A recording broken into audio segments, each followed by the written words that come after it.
अस्सलाम वालेकुम एवरीवन। आज जो है हम chapter 2 human respiratory and circulatory system का जो है लास्ट पेज कवर करेंगे, जो कि है हमारा पेज नंबर 36। और जो हमारा टॉपिक है वो रेस्पिरेशन है, या आप समझे रिवीजन है, कॉन्सेप्ट मैप है आपका।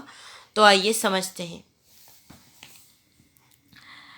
तो जी रेस्पिरेशन क्या है? Food is oxidized to release. Respiration हमने पहले भी पढ़ा है, एनर्जी प्रोड्यूसिंग प्रोसेस है, जिसमें जो फूड क्या होता है, ऑक्सीडाइज होता है और क्या रिलीज़ करता है, एनर्जी रिलीज़ करता है।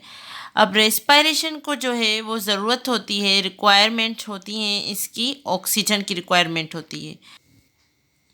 किस चीज़ की रिक्वायरमेंट होती है? ऑक्सीजन की रिक्वायरमेंट होती है। और जब हम इन्हेलेशन यानी सांस लेते हैं तो हम अपने अंदर ऑक्सीजन को इन कर रहे होते हैं। और हम कहाँ से लेते हैं सांस? हम नाक या मुंह से सांस लेते हैं और हवा से ऑक्सीजन को इनहेल करते हैं।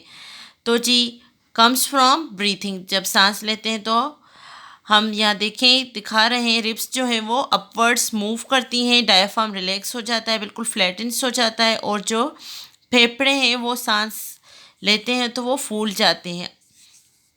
इससे आगे क्या होता है, हम सांस लेते हैं एयर थ्रू नोज़ और माउथ। तो जी यहाँ से जो है वो ऑक्सीजन जो है वो ट्रेवल करती हुई जो है वो नीचे जाती है, डाउन जाती है, एंड लेरिंग्स के ज़रिए इंटर करती है ट्रेकिया में।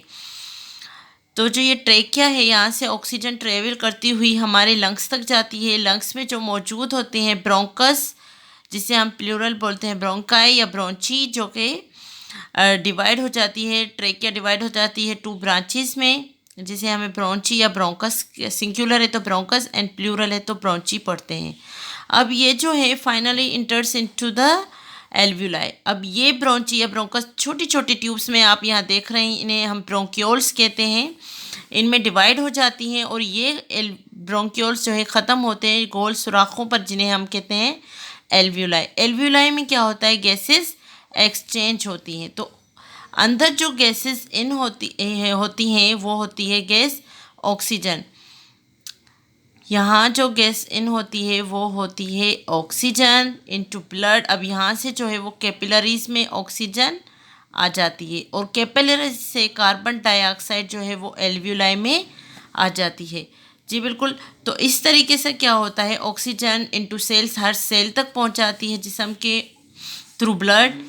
और जो एक्सेलेशन है फिर वो इसका अपोजिट होता है। एक्सेलेशन यानी कार्बन डाइऑक्साइड जब कैपिलरीज में आ जाती, एल्वुलाई में आ जाती है तो वापस एल्वुलाई से कहाँ जाती है, ब्रोंकाई में जाती है, ब्रोंकाई से ट्रेकिया, ट्रेकिया से लेरिंग्स, एंड फिर जो है आपके नाक या मुंह से वो ब्रीथ आउट हो जाती है, कार्बन डाइऑक्साइड हवा में खारिज कर दी जाती है। तो उम्मीद है आपको आज का लेक्चर भी समझ आया होगा।